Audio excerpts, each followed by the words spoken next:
साथियों नमस्कार। मैं डॉक्टर मोहित शुक्ला शिक्षा संसार ऑनलाइन चैनल पर आप सभी का बहुत बहुत स्वागत करता हूं। आप में से बहुत सारे कैंडिडेट जो टीचिंग एग्जाम की तैयारी कर रहे हैं, शिक्षक भर्तियों के संबंध में आपके मन में बहुत सारे संशय बने रहते हैं। वह चाहे एलिजिबिलिटी को लेकर हो, एग्जाम पैटर्न को लेकर हो, सिलेक्शन क्राइटेरिया को लेकर हो, आप लोग लगातार संशयग्रस्त रहते हैं। और यह भ्रम होना स्वाभाविक इसलिए भी हो जाता है क्योंकि तमाम चैनलों के द्वारा जानकारी के अभाव में लगातार भ्रामक बातचीत की जाती है। आप लोग उन बातों को सही मान लेते हैं और संशयग्रस्त रहते हैं, भ्रम में पड़े रहते हैं। तो हमने डिसाइड किया है कि शिक्षा संसार ऑनलाइन चैनल के माध्यम से हम प्रश्नोत्तरी के द्वारा आप लोगों के सारे प्रश्नों का जवाब देने का प्रयास करेंगे। हम नित्य प्रति आपके कुछ महत्वपूर्ण प्रश्नों का चुनाव करेंगे और आपके उन प्रश्नों का जवाब देंगे जो मैक्सिमम कैंडिडेट के लिए उपयोगी होंगे। क्योंकि इस समय जीआईसीएलटी ग्रेड का फॉर्म भरा जा रहा है, इसलिए जीआईसीएलटी ग्रेड की नियमावली को लेकर कैंडिडेट के मन में बहुत सारे प्रश्न हैं। आपके द्वारा कमेंट सेक्शन में लगातार प्रश्न पूछा भी जा रहा है।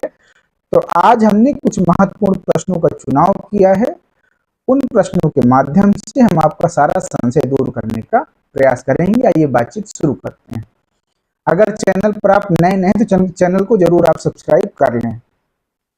सबसे पहला सवाल एफआर आद्विक नाम की एक आईडी है, उससे पूछा गया है कि फिजिक्स केमिस्ट्री 2 साल इन्होंने पढ़ा है, क्या जीआईसीएलटी ग्रेड का फॉर्म भर सकते हैं? जी हाँ, आप बिल्कुल जीआईसीएलटी ग्रेड का फॉर्म भर सकते हैं।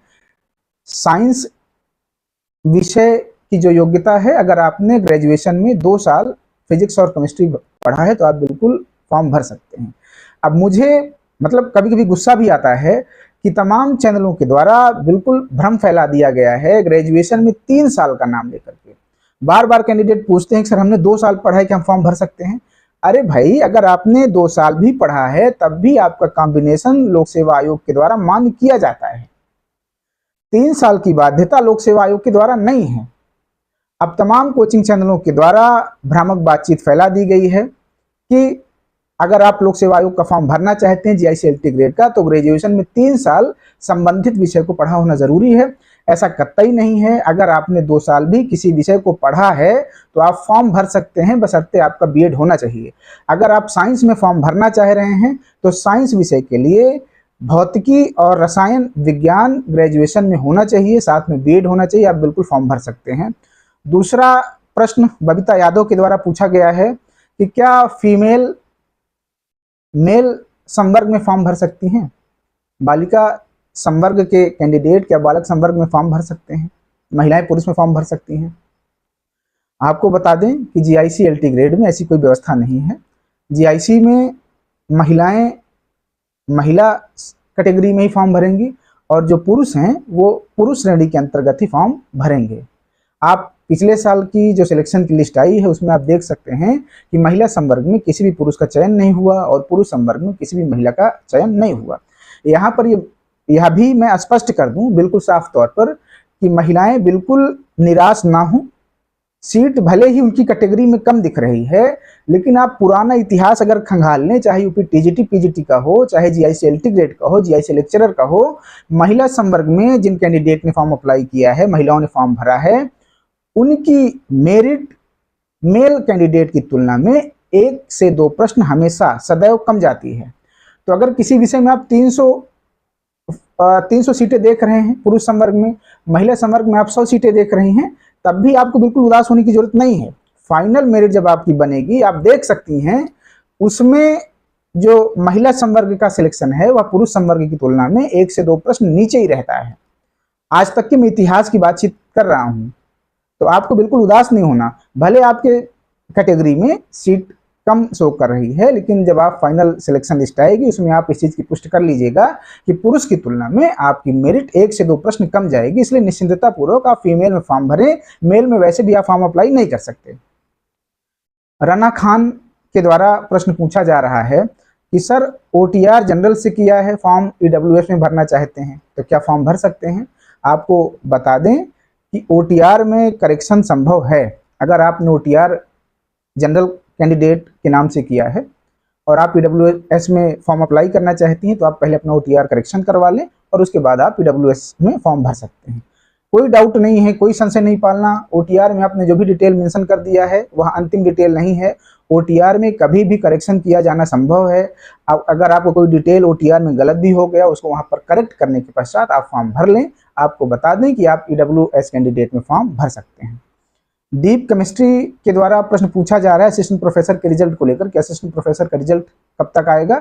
आपको बता दें कि अभी तक की जो प्राप्त सूचना है उसके अनुसार अगस्त लास्ट तक संभव है कि असिस्टेंट प्रोफेसर का रिजल्ट जारी हो जाए, विज्ञापन 51 का। अगला प्रश्न राम प्रवेश जी पूछ रहे हैं, एलटी साइंस का कॉम्बिनेशन, इस पे अभी चर्चा हो गई है। अगर आपने ग्रेजुएशन में भौतिक विज्ञान और रसायन विज्ञान पढ़ा है तो आप फॉर्म भर सकते हैं विज्ञान संवर्ग के लिए।